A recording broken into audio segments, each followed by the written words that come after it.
সন্ত ৰামপাল গুৰু মহাৰাজ হৈছে এনে এজন মহাপুৰুষ যিজনে নিজৰ সত্য ভক্তি, তত্ত্বজ্ঞান, কৰোণা আৰু সেৱাৰ বলত সমাজত এক নতুন আদৰ্শ বলবৎ কৰিছে।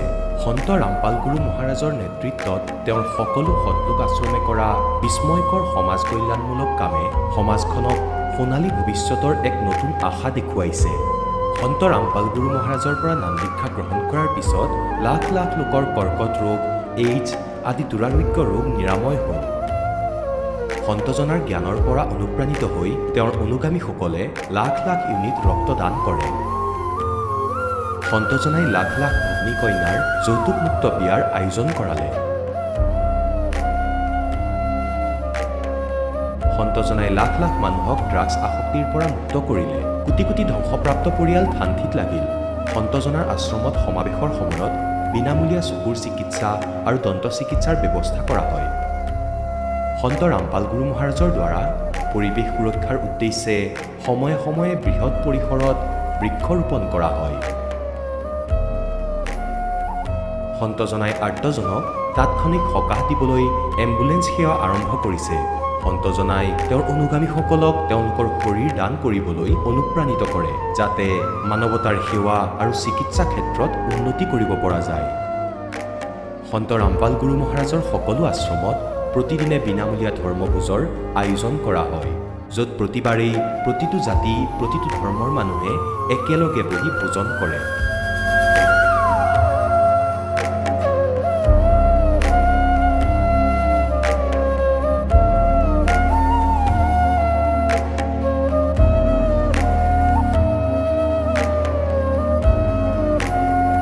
সন্ত ৰামপাল গুৰু মহাৰাজৰ অন্নপূৰ্ণা অভিযানে দৰিদ্ৰ আৰু অসহায় লোকসকলৰ জীৱনত এক নতুন শক্তি আৰু আশাৰ সঞ্চাৰ কৰিছে। ঘৰে ঘৰে খাদ্য সামগ্ৰী আৰু প্ৰয়োজনীয় সাহায্য প্ৰদান কৰি সন্ত ৰামপাল গুৰু মহাৰাজে মানুহক দুখ আৰু অসহায় অৱস্থাৰ সৈতে যুঁজিবলৈ শক্তি প্ৰদান কৰিছে।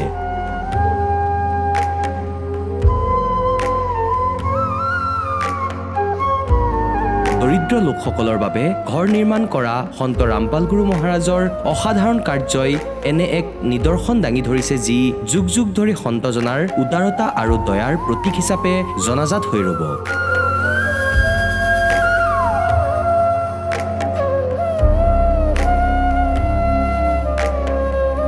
সন্ত ৰামপাল গুৰু মহাৰাজৰ আশ্ৰমত সহস্ৰাধিক বৃদ্ধ বৃদ্ধাই শ্ৰদ্ধা আৰু মৰমেৰে জীৱন যাপন কৰাৰ সুযোগ পায়। তেওঁলোকৰ থকা খোৱাৰ আৰু স্বাস্থ্যৰ সম্পূৰ্ণ দায়িত্ব সন্ত ৰামপাল গুৰু মহাৰাজে বহন কৰে। অনাথ শিশুৰ বাবে সন্ত ৰামপাল গুৰু মহাৰাজৰ সকলো আশ্ৰম বিশেষ বৰদানতকৈ কম নহয়, য'ত তেওঁলোকক শিক্ষা, সংস্কাৰ আৰু ভৱিষ্যতৰ বাবে উন্নত সুবিধা প্ৰদান কৰা হয়।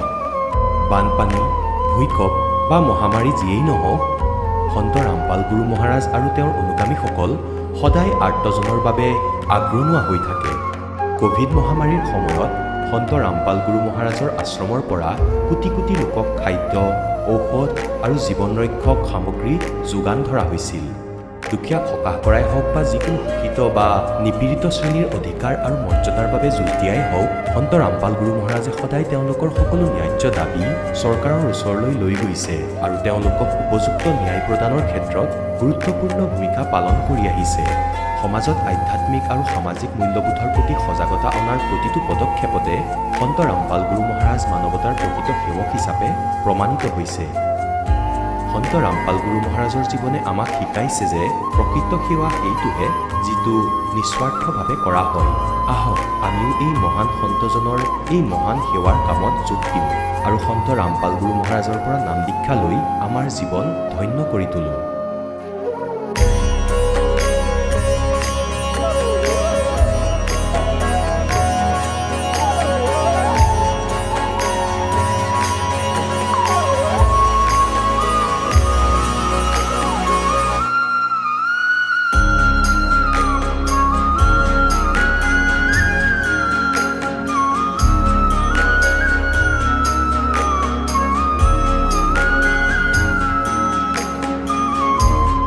আপোনালোকক পৰিয়ালৰ সৈতে সৎলোক আশ্ৰমলৈ আন্তৰিকতাৰে আমন্ত্ৰণ জনোৱা হ'ল।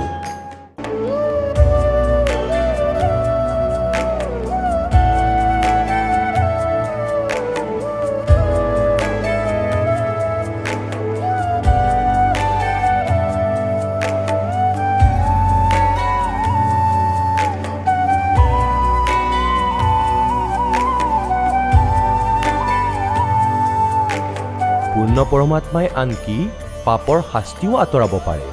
এতিয়ালৈকে লগ পোৱা প্ৰতিজন সাধু আৰু মহাপুৰুষে কৈছে যে পাপ কৰ্মৰ পৰিণতি ভোগ কৰিলেহে পাপ নিৰ্মূল হ'ব। সেই প্ৰভু কোন, যি পাপ কাটি পেলায়, যিজনে কালৰ বন্ধনৰ পৰা মুক্ত কৰি দিয়ে? তেওঁৰ নাম কি? পূজাৰ বিধি কি? এই কথা জানিবলৈ অনুগ্ৰহ কৰি অৱশ্যেই শুনক জগতগুৰু তত্ত্বদৰ্শী সন্ত ৰামপাল গুৰু মহাৰাজৰ অমৃত বচন। সৎ চাহেব দৰ্শকসকল, কোৱা হয় যেতিয়া এজন মানুহে সত্য জ্ঞান লাভ কৰে তেতিয়া তেওঁৰ জীৱনৰ দিশ সলনি হৈ যায়। অসম ৰাজ্যৰ শোণিতপুৰ জিলাৰ নিবাসী ৰাজাৰাম বসুমতাৰীৰ জীৱনতো এনেকুৱাই এক আচৰিত পৰিৱৰ্তন আহিছে। সৰুৰে পৰাই ভক্তি সাধনাৰ সৈতে জড়িত ৰাজাৰামে হনুমান চালিচা, লক্ষ্মী চালিচা আৰু বিষ্ণু চালিচা পাঠ কৰিছিল আৰু মঙলবাৰে আৰু বৃহস্পতিবাৰে ব্ৰতও ৰাখিছিল। কিন্তু যেতিয়া তেওঁ জানিব পাৰিলে যে সন্ত ৰামপাল গুৰু মহাৰাজৰ শিষ্যসকলে শাস্ত্ৰানুকূল ভক্তি কৰে, তেতিয়া তেওঁ ইউটিউবত সত্যৰ সন্ধান আৰম্ভ কৰিলে। তাতেই তেওঁ সৃষ্টিৰ বাস্তৱিক জ্ঞান বুজি পালে আৰু শেষত সন্ত ৰামপাল গুৰু মহাৰাজৰ পৰা নাম দীক্ষা গ্ৰহণ কৰিলে। নাম দীক্ষা লোৱাৰ পিছত তেওঁৰ জীৱনত একৰ পিছত এক আচৰিত পৰিৱৰ্তন আহিল। তেওঁৰ নিচাৰ অভ্যাস এৰি গ'ল, পিতৃৰ ৰূপ দূৰ হ'ল আৰু ঘৰখনৰ পৰা তন্ত্ৰ মন্ত্ৰৰো প্ৰভাৱ শেষ হৈ গ'ল। দৰ্শকসকল, আহক শুনো ৰাজাৰাম বসুমতাৰীৰ প্ৰেৰণাদায়ক কাহিনী তেওঁৰ নিজৰ মুখে। নমস্কাৰ ছাৰ। নমস্কাৰ ছাৰ। আপোনাৰ শুভ নামটো? মোৰ নাম ৰাজাৰাম বসুমতাৰী। আপুনি ক'ৰ পৰা আহিছে? মই শোণিতপুৰ জিলা ঢেকীয়াজুলি, অসমৰ পৰা আহিছোঁ। আপুনি সন্ত ৰামপাল গুৰু মহাৰাজৰ পৰা নাম দীক্ষা কেতিয়া লৈছে? মই সন্ত ৰামপালজী গুৰু মহাৰাজৰ পৰা নাম দীক্ষা 2020 জানুৱাৰী 12 তাৰিখে নাম লৈছিলোঁ হেলেমত। তেখেতৰ পৰা নাম দীক্ষা লোৱাৰ আগতে আপুনি পৰম্পৰাগত অন্য কিবা ভক্তি সাধনা কৰিছিলনে? হয় ছাৰ, মই আগতে সৰুৰ পৰাই মই ভক্তি লাইনত বহুত মই পূজা ভক্তি কৰা আছিলোঁ। সৰু কমচে কম 11 বছৰ বয়সৰ পৰাই মই বিষ্ণু ভগৱানক পূজা কৰা আছিলোঁ দেখা দেখি কৰি। তাৰপিছত আমি ব্ৰহ্মা বিষ্ণু মহেশ্বৰৰ ফটো লগাই পেলাই মই পূজা কৰোঁ। তাৰপিছত মই চাকৰি আৰ্মিত জইন কৰিলোঁ। 95ত জইন কৰিছিলোঁ আৰ্মিত। আৰু আৰ্মিত থাকোঁতেও মই ব্ৰহ্মা বিষ্ণু মহেশ্বৰৰ যেনেকৈ কিবা ভগৱানৰ ভক্তি কৰে তেনেকৈ মই চাকি এটা জ্বলাই পেলাই সদায় নিজৰ বিষ্ণুৰ আগফালে মই চাকি জ্বলাই পেলাই ভক্তি কৰা আছিলোঁ। 1 ঘণ্টাকৈ মই ভক্তি কৰা আছিলোঁ। হনুমান চালিচা, লক্ষ্মী চালিচা, বিষ্ণু চালিচা তেনেকৈ ভক্তি কৰা আছিলে। মই চাকি জ্বলাই আছিলোঁ মিঠাতেলত দি পেলাই। বহুতে চাকৰি আমাৰ ছাৰ্ভিচৰ ল'ৰাবিলাকে কৈছে যে তই ইয়াত চাকি জ্বলাব নোৱাৰে, তই যদি চাকি জ্বলাব ইমান ভক্তি যদি পূজা কৰে তেতিয়াহ'লে তই মন্দিৰত গৈ পেলাই কৰিবি, তই ইয়াত জ্বলাব নোৱাৰে। তথাপিও মই মানা নাছিলোঁ। মই ভক্তিভাৱত এনেকৈ শ্ৰদ্ধা আছিলোঁ, মই ভগৱানক লাগে তাৰ কাৰণে মই ভক্তি কৰা আছিলোঁ। তাৰপিছত মই ব্ৰতো মানিছিলোঁ, যেনেকৈ মঙলবাৰ ব্ৰত কৰা, বৃহস্পতি ব্ৰত কৰা, সেইবিলাক গোটেই মই ভক্তি কৰা আৰু তাৰপিছত মই শ্ৰদ্ধা আছিলোঁ। য'ত ভগৱানৰ কথা কয় তাত মই মানে বহুত কান্দিব ওলাইছিলোঁ। তেনেকৈ মানে ভগৱান লাগেই তেনেকৈ ভক্তি কৰি কৰি তাৰপিছত মই চাকৰিটো কৰিলোঁ। তাৰপিছত মই ইমান বৰফত থাকোঁ, ইমান পাহাৰত চাইনা বৰ্ডাৰ আৰু কাশ্মীৰী বৰ্ডাৰতো থাকিলোঁ। তথাপিও ইমান বৰফ পৰি থকা সময়তো মই গা ধুই পেলাই ঠাণ্ডা পানী বৰফ পানীৰে গা ধুই পেলাই গামোচা এখন লৈ পেলাই মই ৰামায়ণ আৰু গীতা এনেকৈ খুলি পেলাই পঢ়ি থকা আছিলোঁ। মোৰ ইমান ভাল লাগিছিলে যে মানে 2 পাত 3 পাত যদি এদিনত পঢ়িব পাৰোঁ মোৰ সন্তুষ্ট হোৱা আছিলে এনেকৈ ভগৱানক। কিন্তু মোৰ একো লাভ হোৱা নাছিলে। আপুনি যিহেতু আপোনাৰ সমাজত প্ৰচলিত পৰম্পৰাগত ভক্তি সাধনা আপুনি আটাইবিলাকে কৰি আছিলে আৰু লগতে আপুনি এজন ভাৰতীয় সেনা আছিলে আৰু তাত থকা পিছতো আপুনি ভগৱানৰ ভক্তি কৰিছিলে, বিভিন্ন ধৰণে আপুনি ভক্তি সাধনা কৰি আছিলে। তেনে ক্ষেত্ৰত ছাৰ আপুনি সন্ত ৰামপাল গুৰু মহাৰাজৰ শৰণলৈ কিয় আহিব লগা হ'ল? মই তাৰমানে এনেকৈ এটা আমাৰ ঘৰত গাঁৱত মানে ভক্তি কৰা এনেকৈ শ্ৰীমদ ভাগৱত গীতা পাঠ কৰা গাঁৱতে আছে আৰু আমাৰ মাও মানে এইটো ভক্তি লাইনত আছিলে। তাৰপিছত মই বছৰে গুৰু ধাৰণ কৰা নাই, গুৰু ধাৰণ কৰাই নাই, কিন্তু তথাপিও মই ভগৱানক বিচাৰি থাকোঁ আৰু ভগৱানৰ বিষয় লৈ মই চব কুছ কৰিবলৈ চেষ্টা কৰোঁ। তেতিয়া এদিন মোৰ ঘৰতে ভাগৱত কৰিবলগীয়া আছিলে, সেই ভাগৱতত মই আহিব নোৱাৰিলোঁ ছুটি। তাৰপিছত মই বছৰে পাতে এবাৰ দুবাৰ এনেকৈ পাতি থাকে, তেতিয়া ভাগৱত পাতোঁতে তাৰপিছত প্ৰসাদ খাবলৈ কাৰণে মই ঘৰৰ ওচৰৰ এজন মানে আমাৰ বাইদেউৰ ল'ৰাজনক মাতিছিলোঁ। সিহঁতৰ ঘৰৰ পৰা কোনো নাহিলে। মই বোলে কিয় নাহিলে, আমাৰ এতিয়া ভাগৱত পঢ়িছে, প্ৰসাদ খাবৰ কাৰণে গাঁৱৰ ওচৰৰ মানুহবিলাকক খবৰ দিয়া, ঘৰৰ ওচৰৰ মানুহবিলাকক খবৰ দিয়া, কিয় প্ৰসাদ নাখায়? তেতিয়া মই প্ৰশ্ন কৰোঁতে তেতিয়া ফোনত মই কথা পাতিলোঁ আমাৰ ভগতমতীৰ লগত। তেতিয়া ভগতমতীয়ে ক'লে নাহে বোলে, কিয় নাহে? তেওঁ বোলে নাই আমাৰকৈ বোলে বিষ্ণু ভগৱানতকৈ বোলে ডাঙৰ ভগৱানক পূজা কৰে, তাৰ কাৰণে ইহঁতে আমাৰ প্ৰসাদ নাখায়। মই বোলে বৈষ্ণৱ ভগৱানতকৈ কোন ডাঙৰ ভগৱান আছে? এইটো এনেকৈ আছে নেকি? কোনে কৈছে এইটো? কিয় প্ৰসাদ নাখায়? তাৰমানে সিহঁতৰ মনত কিবা এটা বেয়া ভাবি আছে, তাৰ কাৰণে সিহঁতে প্ৰসাদ নাখায়। তেওঁ মোক ভগতমতীয়ে ক'লে যে নহয়, তই এনেকৈ চাবিচোন, ইউটিউবত দিয়ে বোলে সত ৰামপালজী মহাৰাজ বুলি সৎসং বুলি ক'লে আহি যায়। তাৰপিছত বোলে ঠিক আছে বাৰু, মই চাওঁচোন কোন ভগৱান আছে, কোন ডাঙৰ ভগৱান আছে, মই চাই লওঁ।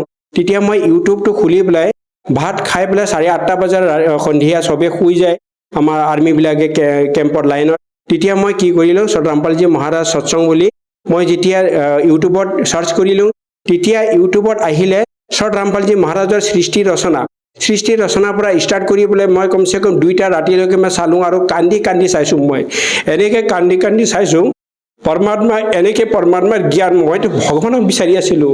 এই ভগৱানক বিচাৰি মই কিমান পূজা কৰিলোঁ, ভক্তি কৰিলোঁ। মই বোলে এদিন মই যদি বিষ্ণু হৈ যায় তেতিয়াহ'লে ইমান লৰাই ঝগড়া কৰি আছে গোটেই এক চক্ৰৰ পৰা কাটি পেলাম। তে এইবিলাক কথা ভাবা আছিলোঁ মই। বোলে চব ডাঙৰ বুলি কয়, বিষ্ণুৱে ডাঙৰ বুলি কয়, কেতিয়াবা ব্ৰহ্মাই ডাঙৰ কৰে, কেতিয়াবা শংকৰে ডাঙৰ কৰে, চবেই বেলেগ পূজা কৰে। তিনিজনক কিয় পূজা নকৰে আৰু দুৰ্গাক পূজা কৰে? তেতিয়াহ'লে এইটো ভগৱান এতিয়া এনেকৈ কথা কৈ আছে সত ৰামপালজী মহাৰাজে, এইটোহে সত্য কথা।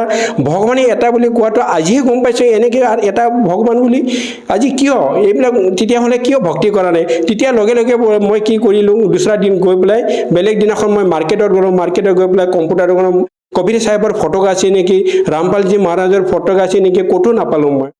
তাৰপিছত মই কম্পিউটাৰত ক'লোঁ যে আপোনালোকে কম্পিউটাৰ ওলাই দিয়কচোন, ৰামপালজী মহাৰাজ বুলি আপুনি ফটোটো চাৰ্চ কৰক আৰু কবিৰ চাহেবৰ চাৰ্চ কৰক। তাৰপিছত কবিৰ চাহেবৰ ফটোটো তাত চাৰ্চ কৰোঁতে গুগলত আহিলে। তাৰপিছত মই 2টা কপি কৰি পেলাই তাৰপিছত পিছদিনাখন আনি পেলাই মই এনেকৈ হনুমানৰ ফটো, ব্ৰহ্মা বিষ্ণু মহেশ্বৰৰ ফটো, তাৰপিছত লক্ষীৰ ফটো এনেকৈ লগাই পেলাই মই সদায় চাকি দি আছিলোঁ। তাতে আমি কবিৰ চাহেব আৰু সত ৰামপালজী মহাৰাজৰ ফটোটো ৰাখি পেলাই তাত মই ভক্তি কৰিব ষ্টাৰ্ট কৰিলোঁ। ঘিউৰ চাকি দিব লাগিব কোৱাৰ কাৰণে মই ঘিউ আনিলোঁ, বাতি তাতে তেনেকৈ পৰি থকা বাতিতে মই জ্বলাই থাকোঁ।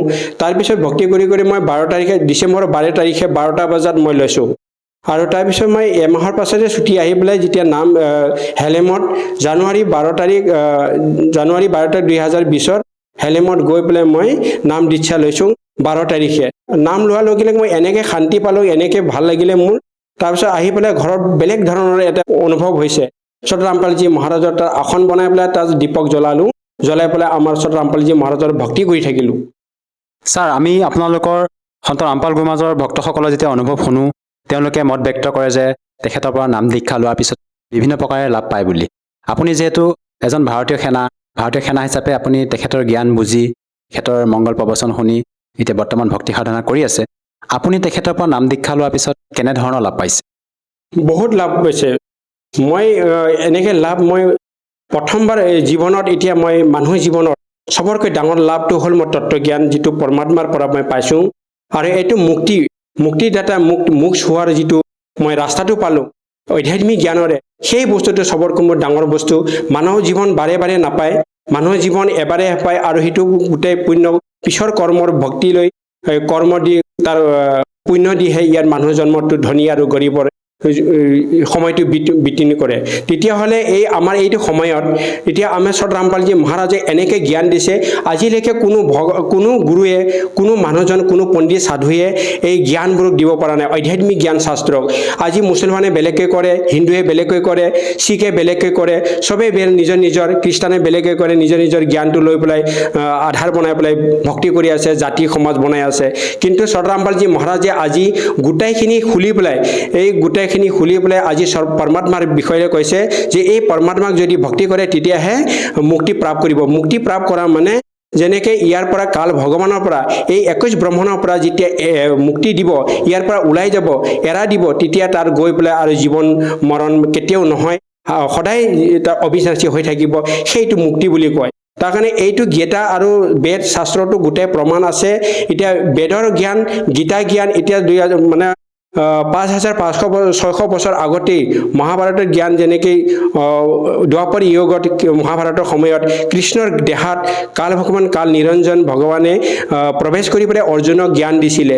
সেই জ্ঞানটো আজি সতৰামপালজী মহাৰাজে কৈছে যে ওম তৎসৎ মন্ত্ৰ কৰি পেলাই পৰমাত্মাক প্ৰাপ্ত কৰিব পাৰে আৰু সচিদানন্দ ঘন ব্ৰহ্মক পৰমাত্মাক প্ৰাপ্ত কৰাৰ পাছত মুক্তি প্ৰাপ্ত হৈ যায় আৰু এইটো লোকত যোৱাৰ পাছত আৰু এই সংসাৰত কেতিয়াও ঘূৰি আহিব নালাগে আৰু জন্ম মৃত্যুৰ চক্ৰ থাকিব নালাগে। তাৰ কাৰণে সতৰামপালজী মহাৰাজে আজি যিটো জ্ঞান দিছে সেই জ্ঞানটো আজি কোনো গুৰুৱে দিব পৰা নাই। তাৰ কাৰণে কৈছে উল্টা লটকা পিপলকে ব্ৰিজ, মানে যেনেকৈ ওপৰ ফালে জ্বৰ আৰু তলফালে গোটেই গছ আৰু তাৰ ডালি পাত এই পাতকেইটা গোটেই জ্বৰৰ পৰা শিপাৰ পৰা যদি পাতৰ গোটেইখিনি ক'বলৈ পাৰে, এই জ্ঞানটো যদি যোনে ক'ব পাৰে সেইটো হ'ল তত্ত্বদৰ্শী সন্ত।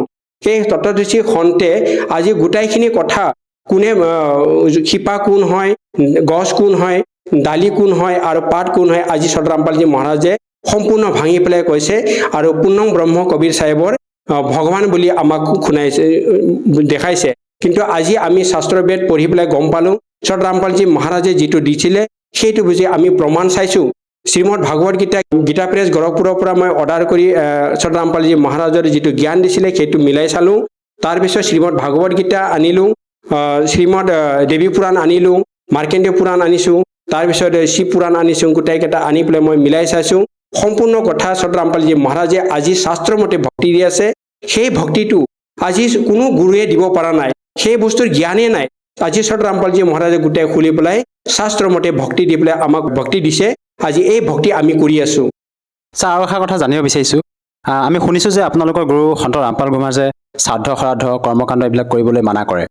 প্ৰকৃততে সন্ত ৰামপাল গুৰুমাজে এই কৰ্মকাণ্ডবোৰ কিয় কৰিবলৈ মানা কৰে? গীতা অধ্যায় 9 শ্লোক 25 কৈছে ভূতক যদি দেৱতাক পূজে দেৱতাক প্ৰাপ্ত কৰিব, ভূতক পূজিলে ভূতক প্ৰাপ্ত কৰিব আৰু পিতৰক পূজিলে পিতৰক প্ৰাপ্ত হ'ব।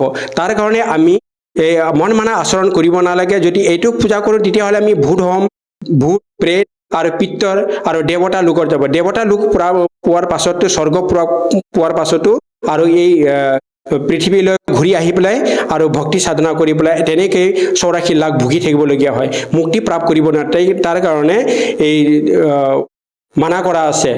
ছাৰ, আৰু এটা কথা জানিব বিচাৰিছোঁ, যিহেতু আপুনি এগৰাকী ভাৰতীয় সেনা আছিলে, বৰ্তমান আপুনি অৱসৰপ্ৰাপ্ত, আপুনি যিহেতু এজন শিক্ষিত ব্যক্তি, সেই হিচাপে মই জানিব বিচাৰিছোঁ, আমি শুনিছোঁ যে সন্ত ৰামপাল গুৰুমাজৰ পৰা নাম দীক্ষালৈ বহুতে নিচাও ত্যাগ কৰিব পাৰিছে। যিসকল শ্ৰদ্ধালুৱে তেখেতৰ পৰা নাম দীক্ষা লয় তেওঁলোকে কেনেকৈ নিচা ত্যাগ কৰিবলৈ সক্ষম হয়? হয় ছাৰ, মই আগতে নাম লোৱাৰ সতৰামপালজী মহাৰাজৰ নাম দীক্ষা লোৱাৰ আগতেই মই চাকৰি যেতিয়া আছিলোঁ, মই এনেকৈ মাংস কাটা আছিলোঁ, এনেকৈ ৰম চিগাৰেট এইবিলাক খোৱা আছিলোঁ।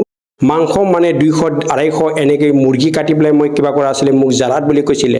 কিন্তু মাছ মাংস খোৱাত মই বহুত উস্তাদ আছিলোঁ আৰু তেনেকৈ মদ পানী খোৱাটো মই উস্তাদ আছিলোঁ। ঘৰত আহিলে মানে গুটকা কমচে কম 40-50 টকাৰ মই গুটকা খোৱা আছিলোঁ। 4টা পকেট থাকে আৰ্মিৰ পকেটত, গোটেই পকেটৰ মোৰ ভৰ্তি গুটকা কিনি লৈ যোৱা আছিলোঁ। 1 মিনিট 2 মিনিট গেপ থাকে, তাৰপিছত মই এনেকৈ খোৱা আছিলোঁ। তাৰপিছত এইবিলাক বস্তু সতৰামপালজী মহাৰাজৰ চৰণত অহাৰ পাছত সেই বস্তুবিলাক মই এনেকৈ পাহৰি গ'লোঁ, এনেকৈ ইচ্ছা মোৰ ভিতৰৰ পৰা ওলাই গ'ল, এতিয়ালৈকে মনত নপৰে। সতৰামপালজী মহাৰাজৰ ভক্তি লোৱাৰ পাছত মন্ত্ৰ এনেকৈ শক্তি আছে, সতৰামপালজী মহাৰাজৰ জ্ঞানৰ এনেকৈ শক্তি আছে। সেই জ্ঞানটো পাই পেলাই আৰু সেই মন্ত্ৰটো পাই পেলাই আপোনাৰ এই ইচ্ছাবিলাক পাহৰি যায়, ইচ্ছাবিলাক গুচি যায়। আৰু সতৰামপালজী মহাৰাজৰ মন্ত্ৰৰ ইমান শক্তি আছে, আপোনাৰ ইচ্ছা আহিবলৈ নিদিয়ে। যিমানেই ডাঙৰ তাৰ নিচা হওক, যিমানেই তাৰ বেয়া তাৰ অভ্যাস হওক, গোটেইকেইটা গুচি যায় জ্ঞান দ্বাৰাই। সতৰামপালজী মহাৰাজৰ মন্ত্ৰৰ শক্তি আছে আৰু সত্য ভক্তি, তাৰ কাৰণে সেইবিলাক সম্ভৱ হয়। ছাৰ, আপুনি আৰু পাৰিবাৰিকভাৱে অন্য কিবা আৰু লাভ পাইছেনে? পাৰিবাৰিক লাভত মানে আমাৰ এতিয়া ধৰি লওক আমাৰ দেউতা, ইয়ে কমচে কম 6-7টা মান তাৰ বেমাৰ আছিলে। সেই বেমাৰবিলাক তাৰ নাম লোৱাৰ লগে পাছে তাৰ এইবিলাক বেমাৰ গুচি গ'লগৈ। সতৰামপালজী মহাৰাজৰ সৎসংগৰে জ্ঞানেৰে কিতাপেৰে গম পালোঁ যে পৰমাত্মায়ে, কবিৰ পৰমাত্মায়ে যাৰ আয়ু শেষ হৈ গৈছে তাকো 100 বছৰ আয়ু বঢ়াই দিব পাৰে বুলি কোৱাৰ কাৰণে কোৱা শুনি পাইছে আৰু জানিছে। তাত আমাৰ দেউতাই এতিয়া কয় যে পৰমাত্মাৰ কাৰণে মই জীয়াই আছোঁ, পৰমাত্মাই বোলে 100 বছৰ বঢ়াই দিয়ে। আজি সেই কথাবিলাক সত্য হৈ আছে আৰু তাৰ যিমানখিনি বেমাৰ আছে সেইটো আঁতৰি গ'ল। আমাৰ ঘৰত বহুতখিনি বেমাৰ আছিলে, যাদু মন্ত্ৰ টনা এইবিলাক বহুত বাৰে বাৰে মানে পঞ্জিকা চাবলগীয়া, কেতিয়াবা তাবিজ ল'বলগীয়া, কেতিয়াবা এৰিয়া বান্ধিবলগীয়া, তেনেকৈ বহুত জাগাত গৈ আছিলোঁ, বহুত পইচা খৰচ আছিলে। মোৰ যিমানখিনি কামাই সিমানতকৈ আৰু 10-15 হাজাৰ টকা মাহত মানে মোৰ ধাৰ হৈ গৈছিলে তেতিয়া এইবিলাক বস্তু কৰি কৰি তাৰপিছত মই হাইৰাণ হৈ গ'ল মই ইমান ভক্তি কৰোঁ ইমান ব্ৰহ্মা বিষ্ণু মহেশ্বৰৰ হনুমানৰ মই চলিছা 7 বাৰ পঢ়োঁ য'তে যাওঁ তাতে হনুমান চলিছা কৰা আছে দৌৰোঁতেও হনুমান চলিছা যুদ্ধ যাওঁতেও হনুমান চলিছা তেনেকৈ কৰা আছিলে দুৰ্গা চলিছা তেনেকৈ কৰা আছিলে তাৰপিছত এইবিলাক বস্তু মই একো লাভ নাপালোঁ ঘৰৰ মোৰ পইচা খৰচ পূৰা হৈ যায় তাৰপিছত তাৰ আগতে ধাৰ বিচাৰিবলগীয়া হৈ যায় মই বোলে ইমান পইচা মই ইনকাম কৰোঁ ক'ত যায় এইবিলাক বস্তু মোৰ এনেকৈ হোৱা আছিলে তাৰপিছত আহোঁ মই দুখী হৈ যাওঁ আহোঁ আৰু দুখী হৈ যাওঁ ঘৰৰ হাই কাজিয়া হৈ যায় যাদুৰ মন্ত্ৰ মই পঞ্জিকা চাওঁতে চাওঁতে মোৰ এমাহ আৰু 20 দিনটো শেষ হৈ যায় তাৰপিছত মই বহুত চিন্তা কৰোঁ যে মই ইমান ভগৱানক পূজা কৰোঁ তথাপি কেনেকৈ ভগৱানক প্ৰাপ হয় ভগৱানক আৰু ভক্তি বাঢ়াই দিওঁ আৰু মই ওচৰতে দি দান পুণ্য কৰোঁ তথাপিও মোৰ লাভ নহয় তাৰপিছত ৰামপালজী মহাৰাজৰ ভক্তি লোৱাৰ পাছত এই যাদু টনা বান মাৰা ক'ৰ ঘৰ বান্ধা পঞ্জিকা চোৱা আজিলৈকে ক'ত গুচি গ'ল কোনো ধৰিবই নোৱাৰে আজি ইমান শান্তি পাইছোঁ ৰামপালজী মহাৰাজৰ নাম লোৱাৰ পাছত জ্ঞান প্ৰাপ্ত হোৱাৰ পাছত একমাত্ৰ মুক্তি প্ৰাপ্ত হোৱাই মানুহৰ কল্যাণকাৰী আৰু মানুহৰ বোলে প্ৰথম দায়িত্ব সেই বস্তুটো আজি পাই পেলাই মই মুক্তিৰ কাৰণে এতিয়া ভক্তি কৰি আছোঁ আৰু শান্তি আজি মোৰ ঘৰত কোনো হাৱা বতাহ এইবিলাক কোনো আক্ৰমণ নাই ৰামপালজী মহাৰাজৰ দয়াত কবিৰ পৰমাত্মাৰ দয়াত ছাৰ আপুনি সন্ত ৰামপাল গুৰুমহাৰাজৰ পৰা নাম দীক্ষা লোৱাৰ পিছতে আপুনি বিভিন্ন প্ৰকাৰে লাভ পালে শাৰীৰিকভাৱে হওক বা আৰ্থিকভাৱে হওক যিসকল দৰ্শকে আজি আপোনাক টিভি স্ক্ৰীণত প্ৰত্যক্ষ কৰি আছে তেওঁলোকক আপুনি কি বাৰ্তা দিব বিচাৰে যাতে তেওঁলোকেও আপোনাৰ দৰে উপকৃত হ'ব পাৰে মই এইটোৱে ক'বলৈ বিচাৰিছোঁ এইটোৱে মই প্ৰাৰ্থনা কৰিছোঁ জগতৰ সকলো ভাই বহিন আৰু দাদা বাইদেউ পোৱালি ল'ৰা ছোৱালী এইবিলাকক মই সকলোকে মই প্ৰাৰ্থনা কৰোঁ যে আজিৰ দিনত মানুহৰ জীৱন বাৰে বাৰে নাপায় মানুহৰ জীৱন বহুত দুৰ্লভ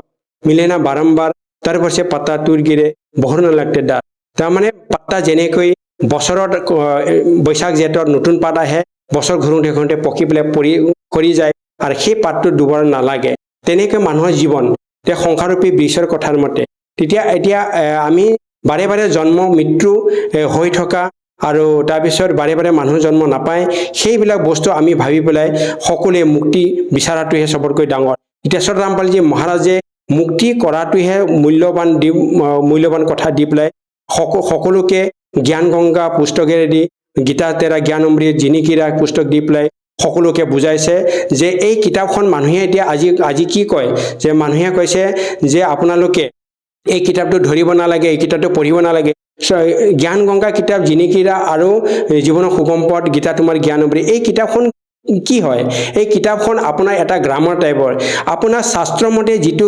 আধ্যাত্মিক জ্ঞানৰ শাস্ত্ৰমতে যিটো ভক্তি কৰিব লাগে সেইবিলাক বস্তু খুলি তাত দেখাইছে যে তোমাৰ গীতাত এইটো কথা লিখা আছে তোমাৰ বেদত এইটো কথা লিখা আছে তোমাৰ শাস্ত্ৰত এইটো কথা লিখা আছে সেইমতে চলিলেহে তুমি মুক্তি প্ৰাপ্ত হ'ব আৰু ভক্তি কৰাৰ বিধিটো ইয়াত পাব পৰমাত্মা এটাই হয় সেই বস্তুটো জানিবৰ কাৰণে আপোনাৰ দেখাইছে ইয়াত নতুনকৈ ভগৱান বা নতুনকৈ জ্ঞান বেলেগকৈ দিয়া নাই আপোনাৰ জ্ঞানৰ পৰাই কৈ পেলাই মাজৰ পৰা আপোনাক শিকাইছে কোনো ধৰ্মগুৰুৱে এইটো কোৱা নাই কোনো ধৰ্মৰ গুৰুৰ শক্তি নাই কোনোৱে এইটো বুজি নাপায় তাৰ কাৰণে সেইবিলাক কৰি আছে আজি ৰামপালজী মহাৰাজে কৈছে যে তোমাৰ জ্ঞানটো তোমাৰ ঘৰতে মই এই কিতাপৰ মাধ্যমেৰে বুজাই আছোঁ সকলোৱে বুজি পেলাই আহক আৰু কল্যাণ কৰক নহ'লে এই সংসাৰত জনম মৃত্যু হৈয়ে থাকিব আৰু 84 লাখ ভুগিয়ে থাকিব কৰ্মমতে চলি থাকিব ইয়াত বাৰে বাৰে জন্ম মৃত্যুৰ কষ্ট ভুগি থাকিব নহ'লে আপোনাৰ মুক্তি কেতিয়াও নহ'ব সেইটোৰ কাৰণে জ্ঞান গংগা জিনিকিৰা গীতা তোমাৰ জ্ঞান অমৃত পঢ়ি পেলাই আপুনি বুজিব লাগে আৰু নিজৰ আত্মা মুক্তি কৰাব লাগে আত্মজ্ঞান আৰু পৰমাত্ম জ্ঞান নিজৰ আত্মাৰ বিষয়ে ভাবিব লাগে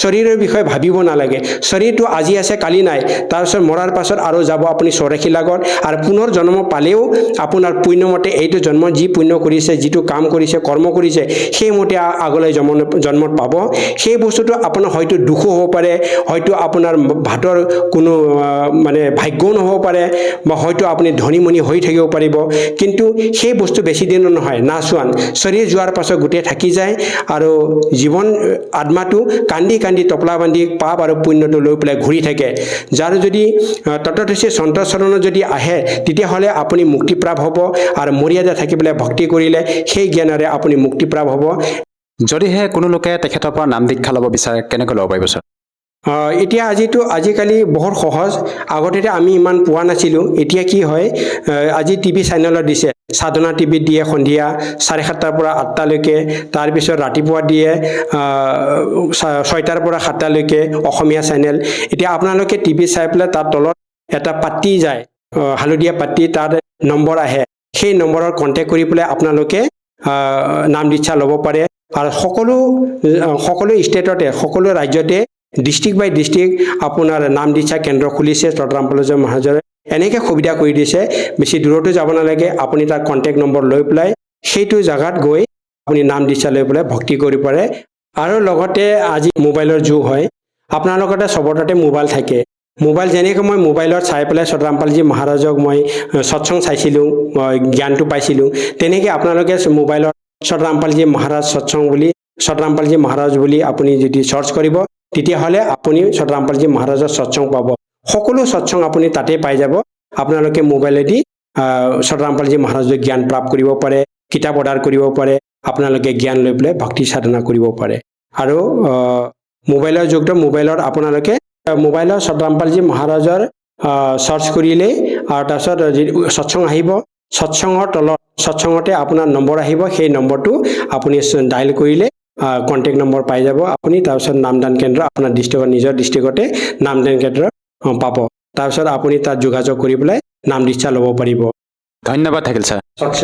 দৰ্শকসকল, আপোনালোকে শুনিলে সন্ত ৰামপাল গুৰু মহাৰাজৰ পৰা নাম দীক্ষা প্ৰাপ্ত কৰি সুখী হোৱা ভকতৰ অনুভৱ। এতিয়া চাওক জগতগুৰু তত্ত্বদৰ্শী সন্ত ৰামপাল গুৰু মহাৰাজৰ মংগল প্ৰবচন। পৰমাত্মাৰ ৰূপত কাল আহিল, কৰুণাময়ী ৰূপত, আৰু ক'লে ইন্দ্ৰমতী ক'ত আছা পুত্ৰী? এতিয়া ইন্দ্ৰমতীয়ে দেখিলে গুৰুদেৱ আহিছে, কিন্তু তেওঁৰ সেই কথাটো মনত আছিলে যে গুৰুদেৱে এনেকৈ কৈছিলে। তেতিয়া তেওঁ প্ৰথম মন্ত্ৰ স্মৰণ কৰিলে, কমপ্লিট কোৰ্চ এইটোৱেই যি মই আপোনাক দি থৈছোঁ। সেই প্ৰথম মন্ত্ৰৰ প্ৰথম নামৰ পৰাই একেবাৰে তাৰ স্বৰূপ সলনি হ'ল। সেই বিশাল চেহেৰা, দীঘল দাঁত, ডাঙৰ ডাঙৰ চকু, লেতেৰা বিশাল শৰীৰ দেখা পোৱা গ'ল। তেতিয়া সেই কালে দেখিলে যে তাইতো মোৰ আৱৰণেই গুচাই দিলে, ক'লে যে এইবাৰ তুমি বাচি গ'লা, তোমাৰ তাত ভাল মন্ত্ৰ আছে, তোমাক পিছত চাই ল'ম। এতিয়া ৰাণীৰ জীৱন ৰক্ষা হোৱাৰ বাবে সুখী হ'ল আৰু গুৰুদেৱক হাজাৰবাৰ ধন্যবাদ জনালে। এতিয়া চাকৰসকলক ক'লে যে কাল আহিছিলে, আজি মোৰ মৃত্যু হ'বলগীয়া আছিল, মই যাক গুৰু ধৰিছিলোঁ তেওঁ মোৰ আয়ুস বঢ়াই দিলে। এতিয়া তেওঁ ৰজাকো ক'লে তেওঁৰ দৰবাৰলৈ গৈ। ৰজাই ক'লে, তুমি এইবোৰ কি কৈ আছা? কাল অহা হ'লে তোমাক এৰিলে হয় জানো? তুমি এইবোৰ এনেই কৈ আছা। কোনোবাই কিবা ক'লে তেওঁৰ কথাই মানি লোৱা। সেই বেচেৰীজনীৰ লগত ইমান কিবা কিবি হ'ল, ৰজাইনো কিয় মানিব? তেওঁ ঘূৰি আহিল, ধন্যবাদ জনালে, এইবাৰতো মৃত্যুৰ পৰা সাৰি গ'ল। আৰামত শুই পৰিল যে হে ভগৱান, হে পৰমাত্মা, আপুনি দয়া কৰিলে, আপুনি এনেকুৱা গুৰু এনেকুৱা মন্ত্ৰ দিলে, মোৰ জীৱন ৰক্ষা পৰিল। এতিয়া তেওঁ শুই পৰিল বিচনাত। বহুত ফূৰ্তি কৰি ইমানতে কাল সাপ হৈ আহিল আৰু ৰাণীক খুটি দিলে। খুটাত তেওঁ হাৰ পালে আৰু এনেকৈ যোৱা দেখিলে চিঞৰিলে যে মোক সাপে খুটিলে মোক বুলি। চাকৰণীবোৰ আহিল জোং লাঠি লৈ। ৰজাৰ মহলটো ডাঙৰ আছিল, সকলোৱে যোৱা দেখিলে কোনেৰে ওলাই গুচি গ'ল। ৰাণী অচেতন হৈ গ'ল, মৃত্যু প্ৰাপ্ত কৰিলে। ৰজাৰ ঘৰততো সকলো ধৰণৰে বৈদ্য উপলব্ধ থাকে। ডক্তৰক মাতিলে, বৈদ্যক মাতিলে, গাৰ্ড সকলোকে মাতিলে আৰু সকলোৱে মৃত বুলি ঘোষণা কৰিলে। তেতিয়া পৰমাত্মা আহিল। তেতিয়া চাকৰণীবোৰে ক'লে, যিজন ভগৱানক সেইদিনা দেখিছিলোঁ, সেই চাকৰণীবোৰে ক'ব ধৰিলে যে মহাৰাজ আপোনাৰ শিষ্যাক সাপে খুটিলে, খুটাৰ বাবে মৃত্যু হ'ল। হাহাকাৰ লাগি গ'ল।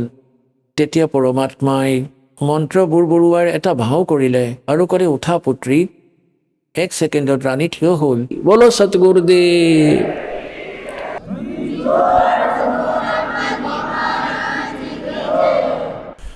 धन धन सतगुरु सत कबीर, भगत की पीड़ मिटाने वाले। धन धन सत कबीर भगत की पीड़ मिटाने वाले, भक्त की पीड़ मिटाने वाले, भक्त की वाले, धन धन सतगुरु सत कबीर भक्त की। रहे नल नील यतन कर हार, तब सतगुरु से करी पुकार। रहे नल नील यतन कर हार, तब सतगुरु से करी पुकार। जा सतरे खालखी अपार, सिंधु पे सिलात रहने वाले। जा सतरे खाल की अपार, सिंधु पे सिलात रहने वाले। धन धन सतगुरु सत कबीर भक्त की पीड़ मिटाने वाले, भक्त की पीड़ मिटाने वाले, भक्त की धन धन सतगुरु सत कबीर भक्त की। डसी सर्प ने जब जा पुकारी, इंद्रमती अकुलाए। डसी सर्प ने जब जा पुकारी, इंद्रमती अकुलाए। आपने तुरंत करी सहाय बेरूली, मंत्र सुनाने वाले। आपने तुरंत करी सहाय बेरूली, मंत्र सुनाने वाले। धन धन सतगुरु सत कबीर भक्त की पीड़ मिटाने वाले, भक्त की पीर मिटाने वाले। धन धन सतगुरु सत कबीर भक्त की। दामोदर सेठ के होठ अकाज, अर्ज करी डूबता देख जहाज। दामोदर सेठ के होठ अकाज, अर्ज करी डूबता देख जहाज। लाज मेरी रखियो गरीब नवाज, समुद्र से पार लंघाने वाले। लाज मेरी रखियो गरीब नवाज, समुद्र से पार लंघाने वाले। धन धन सतगुरु सत कबीर भक्त की भक्त की पीड़ मिटाने वाले, भक्त की पीर मिटाने वाले। धन धन सतगुरु सत कबीर। कह कर जोर दीन धर्मदास, दरस दे पूर्ण करियो आस। कह कर जोड़ दीन धर्मदास, दरस दे पूर्ण करियो आस। मेटियो जन्म मरण की तरास, वो सत्य पद प्राप्त कराने वाले। मेटियो जन्म मरण की तरास, वो सत्य पद प्राप्त कराने वाले। धन धन सतगुरु सत कबीर भक्त की पीड़ मिटाने वाले, भक्त की पीड़ मिटाने वाले, भक्त की पीड़ मिटाने वाले। धन धन सतगुरु सत कबीर भक्त की भक्त की पीड़ मिटाने वाले, भक्त की पीड़ मिटाने वाले। धन धन सतगुरु कबीर भक्त की। कह कर जोड़ दीन धर्मदास, दरस दे पूर्ण करियो आस। कह कर जोड़ दीन धर्मदास, दरस दे पूर्ण करियो आस। मेटियो हो जन्म मरण की तरास, सत्य पद प्राप्त कराने वाले। धन धन सतगुरु सत कबीर भक्त की पीड़ मिटाने वाले। डसी सरप ने जब जाए पुकारी इंद्रमती अकुलाए आपने तुरंत करी सहाय बेरुली मंत्र सुनाने वाले পৰমাত্মাই লীলা কৰিলে ৰাণীয়ে সুধিলে মহাৰাজ এইটো কোনটো মন্ত্ৰ আছিল পৰমাত্মাই ক'লে পুত্ৰী এয়া ভৰুলি মন্ত্ৰ কি কেৰাম নাম জপ বেৰুলি গুৰু কি শৰণ মে ৰহে বেৰুলি তেওঁ এটা দিহা কৰিছিলে যাতে বালকে পাহৰি যাওক কিন্তু তেওঁতো সমৰ্থবান শক্তি মন্ত্ৰৰনো কি আৱশ্যকতা তেওঁৰ এতিয়া ৰাণীৰ আনন্দৰ ঠিকনা নোহোৱা হ'ল আৰু ৰজাও আচৰিত হ'ল গাৰ্ডো ফেল হ'ল বৈদ্যও ফেল হ'ল ইমানখিনি মানিলে যে সন্তজন সঠিক আছিল কিন্তু ৰজাসকলৰ বুদ্ধি সপ্তম আকাশত থাকে পুণ্যকৰ্মী প্ৰাণী হৈও তেওঁলোক দুৰ্ভাগ্যৱান যিয়ে ভক্তি নকৰে আৰু ৰাণী হৈও বা ৰজা হৈও যিয়ে ভক্তি কৰে সৎ সাধনা কৰে যেনেকৈ নকৰক পৰমাত্মাই কয় যে কৈ ভক্তি কৰে কপট কি আৰু উসকো ভি अपनाऊं और श्याम दाम दंड भेद से ती सिद्ध मार्ग लाऊं এতিয়া চাওক পৰমাত্মাই কালক আহিবও নিদিলে হয় এইকাৰণেই আহিব দিলে কাৰণ ৰাণীয়ে বিশ্বাস কৰা নাছিল কথাবোৰ যে সন্তই সঁচাকৈ গ'ল পৰমাত্মাই ভাবিছিলে যে যদি তেওঁ এজন গুৰু অহাৰ পিছত আগৰ গুৰুজনক এৰিয়েই দিয়ে তেওঁৰো চৰণ চুই যদি আৰতি কৰে আৰু এই পুণ্যাত্মাসকল গুৰু কো তজে বজে যো আনা আৰু তাপচুৱা কো ফকট গেলা পৰমহন্তক এৰি নকৰি সন্তবোৰক যিয়ে শ্ৰদ্ধা কৰে আস্থা ৰাখে তেন্তে সেয়া ভুল জ্ঞান শ্ৰদ্ধা নাথাকে जैसे पतिव्रता पति से राती आल पुरुष नहीं बहावे और बसे पीहर में सुरत प्रीतम में ऐसे ধাৰ লগা কাৰণ আপোনালোকৰ ওচৰতো আগতে কোনো সাধনেই নাছিলে জোখাৰ বাবে পৰীক্ষা কৰিবলৈ কোনো এনেকুৱা বস্তু নাছিলে বিকল্প নাছিলে এতিয়া দাসে আপোনালোকক সন্তক পৰীক্ষা কৰাৰ সাধন দিয়ে যে এইটোৰে জুখি চোৱা কাৰোবাৰ ওচৰত যদি জ্ঞান আছে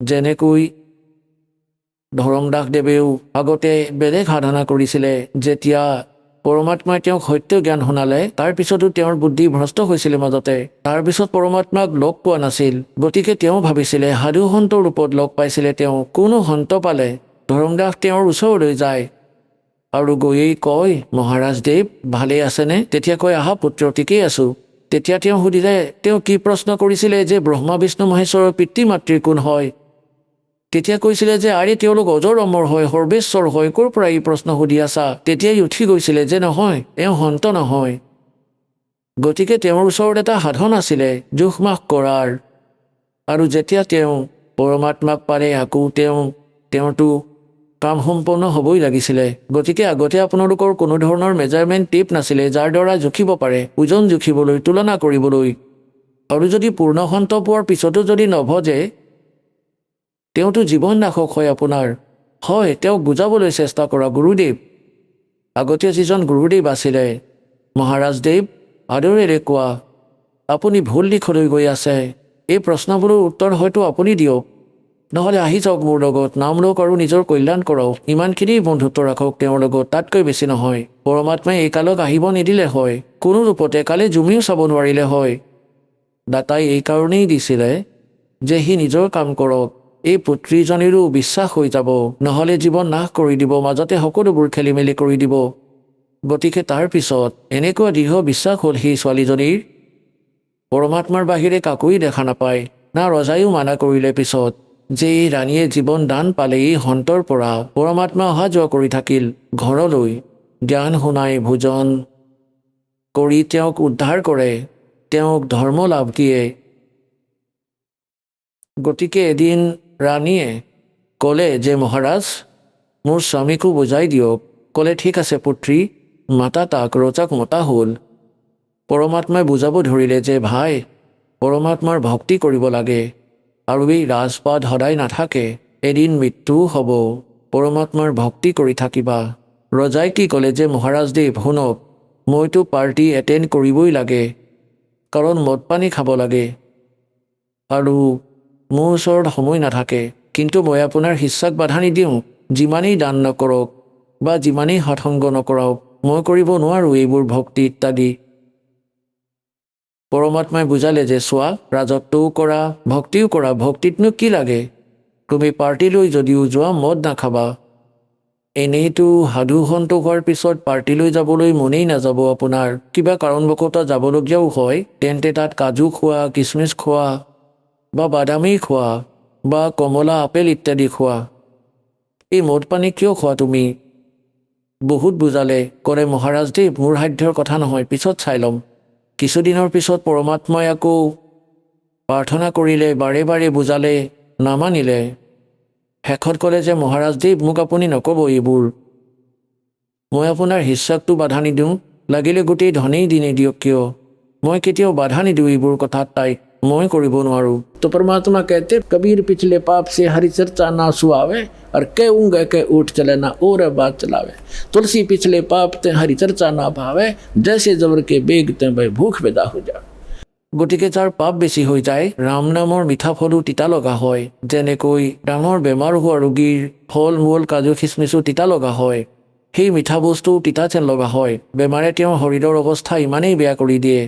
এই প্ৰকাৰে পাপ কৰ্মৰে গ্ৰস্ত প্ৰাণীৰ পৰমাত্মাৰ এই মিঠা ফলকো খাব নোৱাৰে। ইয়াৰ বাবে এটা কৌশল আছে, যেনে কুনিন মেলেৰিয়াৰ নাশ কৰিবলৈ। আৰু কুনিনো তিতা, জ্বৰক ভাল কৰিবলৈ যিয়ে সোৱাদ তিতা কৰে তেওঁৰ বাবে তিতাই খাব লাগিব, নিবিচাৰিলেও খাবই লাগিব। আৰু সেই তিতা ঔষধ খোৱাৰ বাবে ৰোগ নাশ হৈ যাব, তাৰপিছত মিঠা লগা হ'ব। ঠিক সেই প্ৰকাৰে সৎ সাধনা ভগৱানৰ বাণী নিবিচাৰিলেও শুনি থাকিব লাগে, তেতিয়া সেই ৰোগ নাশ হৈ যাব। কিছুমান পাপ এনেকুৱা থাকে যি পৰমাত্মাৰ সঁচা জ্ঞানেৰে, সঁচা বচনেৰে, পৰমহন্তৰ বচনেৰে, মুখেৰে কোৱা বচনেৰে শীঘ্ৰেই নাশ হৈ যায় আৰু পিছত ভোগ জাগ্ৰত হৈ যায় ভগৱানৰ বাণীৰ বাবে। এনেকুৱা বহুত ব্যক্তি আছে যিয়ে প্ৰথমতে শুনিব নিবিচাৰে। আজি 500 কিলোমিটাৰ আহিও দশম দিনালৈকে ইয়াতেই থাকে। এতিয়া তেওঁৰ পাপ কৰ্ম জোৰ আঁতৰি গ'ল। এতিয়া পৰমাত্মাই কৈছিলে যে পুত্ৰী, তোমাৰ 40 বছৰ বয়স হৈছিলে যেতিয়া তুমি মৰিবলৈ ওলাইছিলা। তেওঁ ক'লে যে হয়, মই 40 বছৰৰে আছিলোঁ যিদিনাখনেই মোক সাপে খুটিছিলে।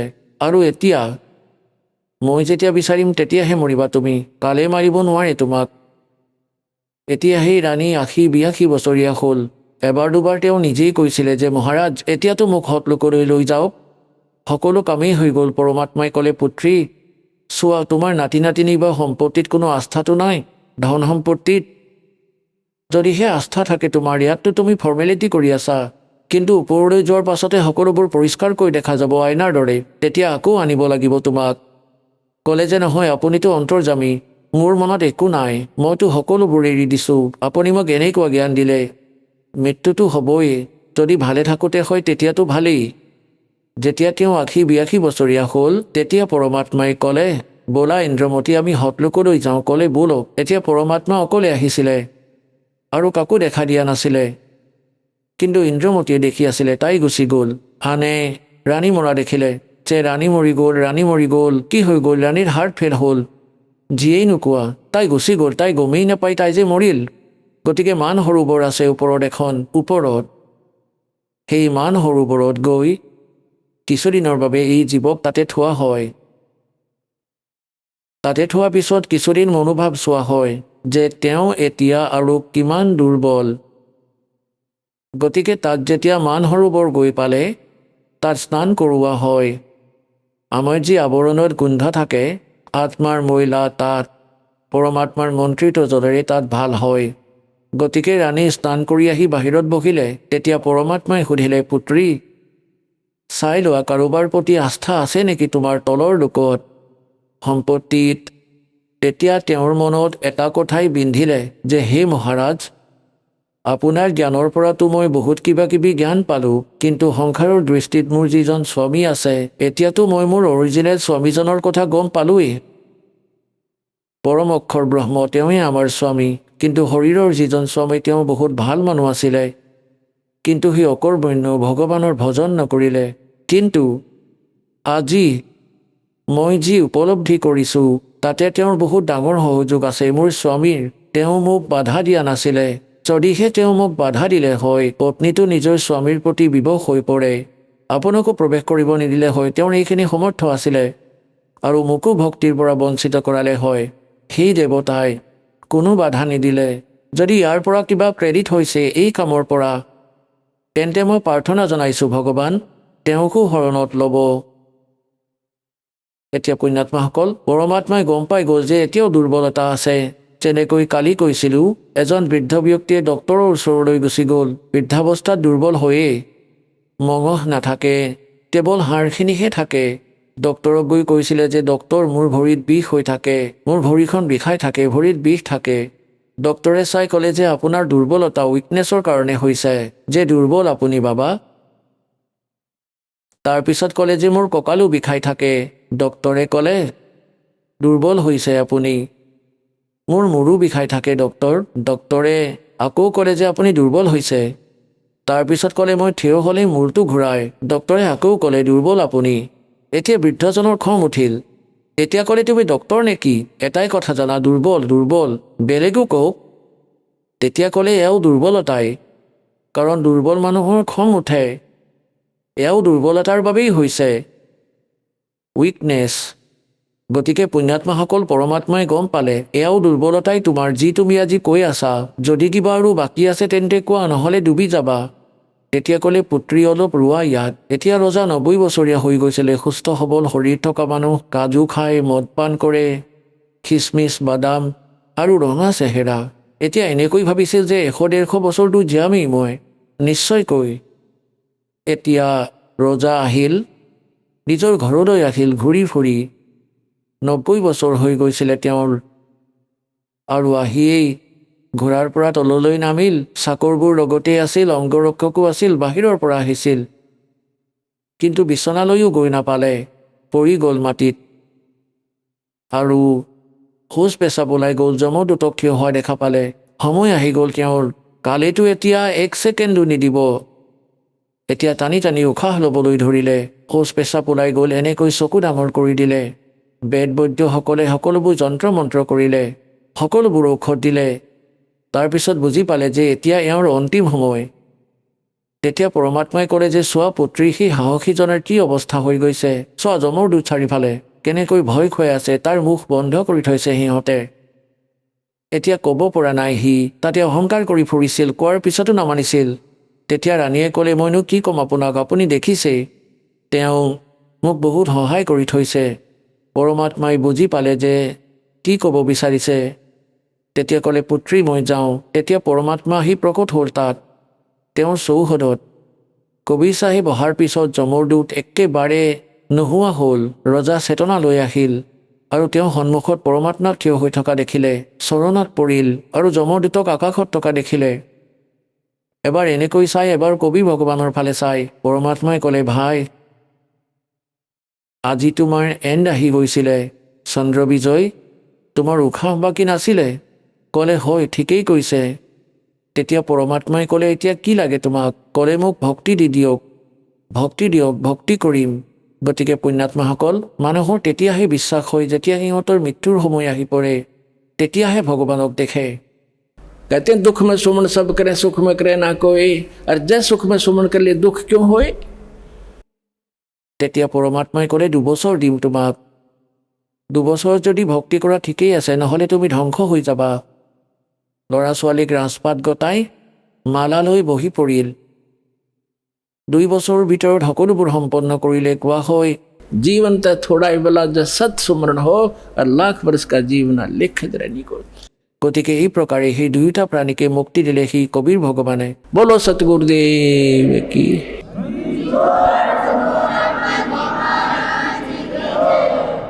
কবিৰ চাহেবে কয় পত্তিবিদ হোৱে দো ফনসা আৰু তাৰো তাজকে 71 বনসা। ভগৱানে আপোনাৰ 101 পিৰি পাৰ কৰি দিব, এয়া সঁচা বুলি মানা, কেৱল লাগি থাকিবা শেষলৈ। বলো সতগুৰুদেৱ।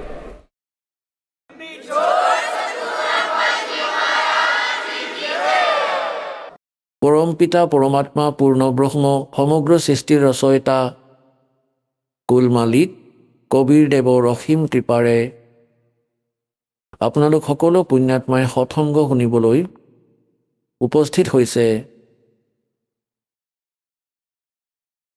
আপোনালোকৰ সৌভাগ্য, আপোনালোকে সতলোক আশ্ৰম বৰবালা জিলা হিছাৰ হাৰিয়ানাৰ ভিতৰত আপোনালোক উপস্থিত হৈছে। কৌটি কৌটি জনমৰ পুণ্য সংস্কাৰ যি পুণ্যাত্মাৰ উদয় হয়, সেই পুণ্যকৰ্মী প্ৰাণী জিলা হিচাৰৰ বৰবালা আশ্ৰমৰ সৈতে জড়িত হয়।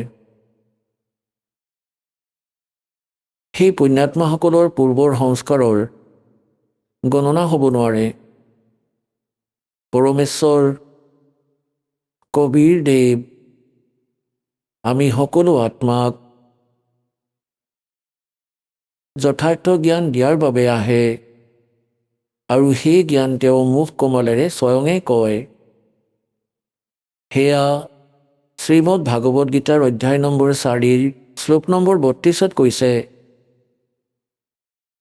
যে সচিদানন্দ ঘনব্ৰহ্মৰ বাণী ব্ৰহ্মণে মুখে অৰ্থ হ'ল সচিদানন্দ ঘনব্ৰহ্মৰ বাণীত ধাৰ্মিক অনুষ্ঠানৰ বিষয়ে বিস্তাৰিতভাৱে কোৱা হৈছে আৰু সেই অমৰ বাণীত তত্ত্বজ্ঞানক জনাৰ পিছত প্ৰাণীয়ে পূৰ্ণৰূপেৰে মুক্তি প্ৰাপ্ত কৰে। 4ৰ্থ অধ্যায়ৰ 34 নম্বৰ শ্লোকত কৈছে যে সেই তত্ত্বজ্ঞানক যি সচিদানন্দ ঘনব্ৰহ্ম অৰ্থাৎ পৰমক্ষৰ ব্ৰহ্ম পূৰ্ণ পৰমাত্মা সত্যপুৰুষে স্বয়ঙে আহি মুখ কমলেৰে যি জ্ঞান দিয়ে সেয়া তত্ত্বজ্ঞান। সেই তত্ত্বজ্ঞানক তুমি তত্ত্বদৰ্শী সন্তৰ ওচৰলৈ গৈ বুজা। তেওঁক দণ্ডৱত প্ৰণাম কৰিলে আৰু নিষ্কপট ভাৱেৰে সৰলতাৰে প্ৰসন্ন কৰিলে সেই তত্ত্বদৰ্শী সন্তই তোমাক সেই তত্ত্বজ্ঞানৰ উপদেশ কৰিব। আহক আমি এতিয়া সেই শ্ৰদ্ধালুসকলৰ অনুভৱবোৰ জানো, যিসকলে জগতগুৰু তত্ত্বদৰ্শী সন্ত ৰামপাল গুৰু মহাৰাজৰ পৰা দীক্ষাপ্ৰাপ্ত কৰিছে তথা তেওঁ কোৱা ভক্তিমাৰ্গ এওঁলোকে অৱলম্বন কৰি আছে। নমস্কাৰ দৰ্শকসকল, জন্মাষ্টমীৰ ব্ৰত, শিৱৰাত্ৰিৰ উপবাস, প্ৰতি সোমবাৰে খালী ভৰিৰে শিৱ মন্দিৰলৈ গৈ জল অৰ্পণ। তথাপিও ছোৱালীজনী বাৰে বাৰে অসুস্থ আৰু স্বামীৰ হ'ল ব্ৰেইন ষ্ট্ৰোক। এই কাহিনী উৰিষ্যা ৰাজ্যৰ সম্বলপুৰৰ নিবাসী দীপিকা কুমাৰীৰ, যিয়ে হিন্দু ধৰ্মত প্ৰচলিত দেৱ দেৱীৰ ভক্তি পূৰ্ণ বিশ্বাসেৰে কৰিছিল, কিন্তু তথাপিও জীৱনত বহুত দুখ কষ্ট আৰু সমস্যাৰ সন্মুখীন হ'বলগীয়া হৈছিল। ডাক্তৰে তেওঁৰ স্বামীৰ বিষয়ে স্পষ্ট কৰি কৈ দিছিল, এতিয়াৰ পৰা গোটেই জীৱন ঔষধ খাব লাগিব। কিন্তু এদিন হঠাতে টিভিত সন্ত ৰামপাল গুৰু মহাৰাজৰ সৎসংগ শুনিবলৈ পালে। সেই সৎসংগৰ দ্বাৰা প্ৰভাৱিত হৈ দীপিকাই সন্ত ৰামপাল গুৰু মহাৰাজৰ পৰা নাম দীক্ষা গ্ৰহণ কৰিলে আৰু তাৰ পিছত তেওঁৰ জীৱনত এনে আশ্চৰ্যজনক পৰিৱৰ্তন আহিল যে আজি তেওঁৰ স্বামী আৰু ছোৱালী দুয়ো সম্পূৰ্ণ সুস্থ। ইমানেই নহয়, যি ঔষধ গোটেই জীৱন চলিব বুলি কৈছিল সেই ঔষধো এতিয়া সম্পূৰ্ণ বন্ধ হৈ গৈছে। দৰ্শকসকল, কেনেকৈ সলনি হ'ল দীপিকাৰ জীৱন, আহক শুনো তেওঁৰে সঁচা কাহিনী তেওঁৰে মুখেৰে। নমস্কাৰ। সৎ চাহেব। কি নাম হয় আপোনাৰ? মোৰ নাম দীপিকা কুমাৰী। দীপিকা, আপুনি ক'ৰ পৰা আহিছে? হয়, মই উৰিষ্যাৰ সম্বলপুৰ ডিষ্ট্ৰিক্টৰ কটৰৱা গাঁৱৰ হয়। সন্ত ৰামপালদেৱ মহাৰাজৰ পৰা নাম দীক্ষা আপুনি কেতিয়া ল'লে? হয়, মই 11 আগষ্ট 2018ত সন্ত ৰামপালদেৱ মহাৰাজৰ শৰণলৈ আহিছিলোঁ আৰু নাম দীক্ষা লৈছিলোঁ। সন্ত ৰামপালদেৱ মহাৰাজৰ পৰা নাম দীক্ষা লোৱাৰ আগতে আপুনি কি ভক্তি সাধনা কৰিছিল?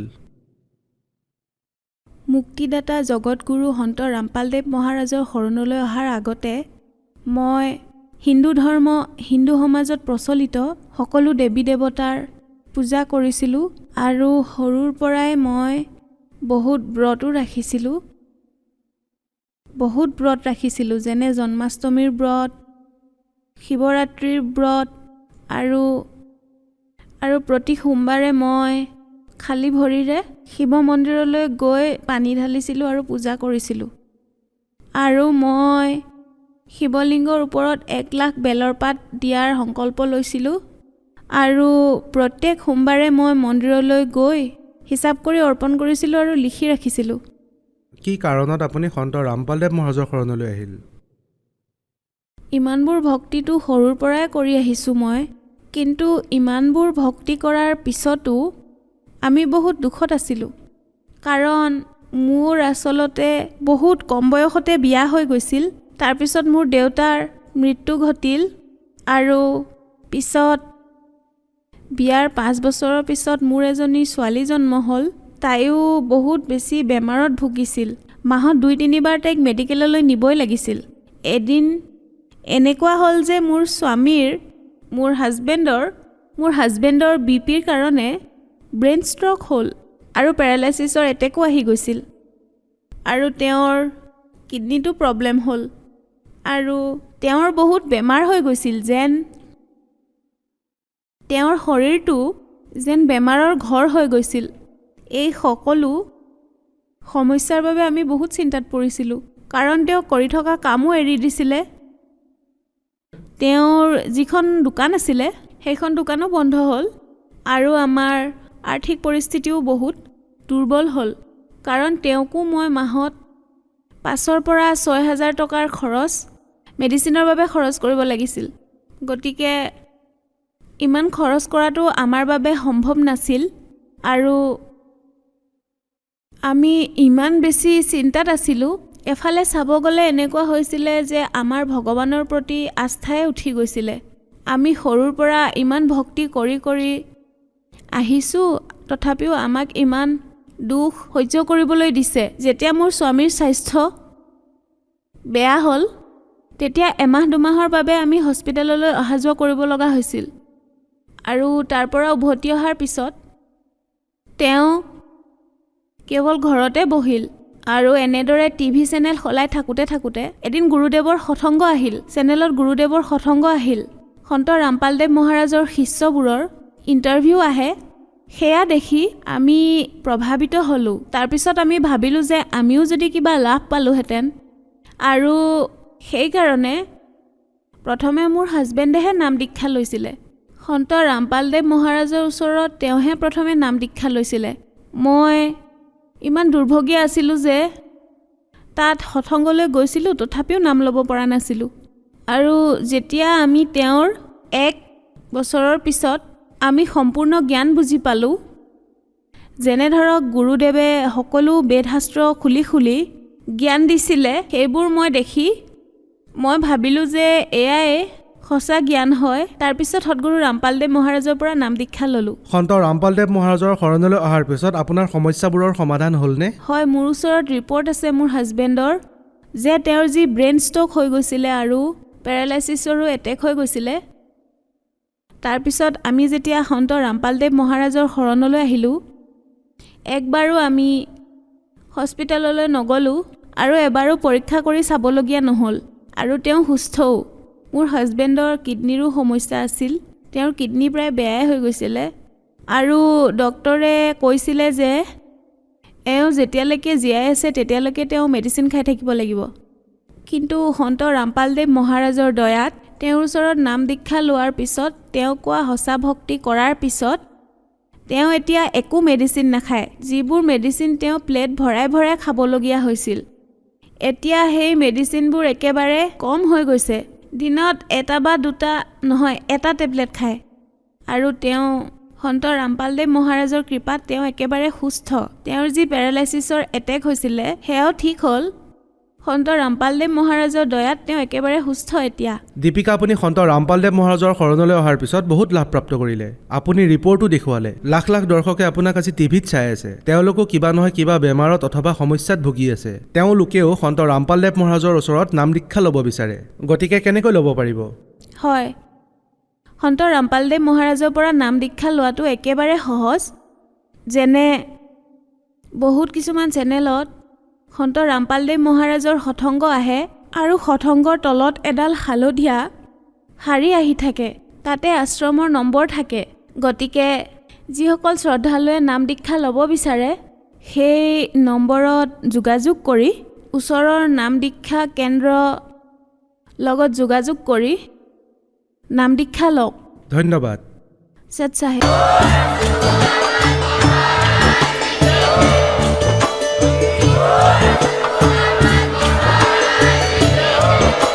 আপুনি শুনি আছিলে জগতগুৰু তত্ত্বদৰ্শী সন্ত ৰামপাল গুৰু মহাৰাজৰ মংগল প্ৰবচন। অধিক জানিবৰ বাবে ভিজিট কৰক www.jagatgururampalji.org। সন্ত ৰামপাল গুৰু মহাৰাজৰ শুভ আশীৰ্বাদত সমগ্ৰ বিশ্বতে 500তকৈ অধিক নাম দীক্ষা কেন্দ্ৰ আছে, য'ত সন্ত ৰামপাল গুৰু মহাৰাজৰ দ্বাৰা বিনামূলীয়াকৈ নাম দীক্ষা দি থকা হৈছে। আপোনাৰ ওচৰৰ নাম দীক্ষা কেন্দ্ৰৰ ঠিকনা জানিবলৈ সম্পৰ্ক কৰক 7082208528।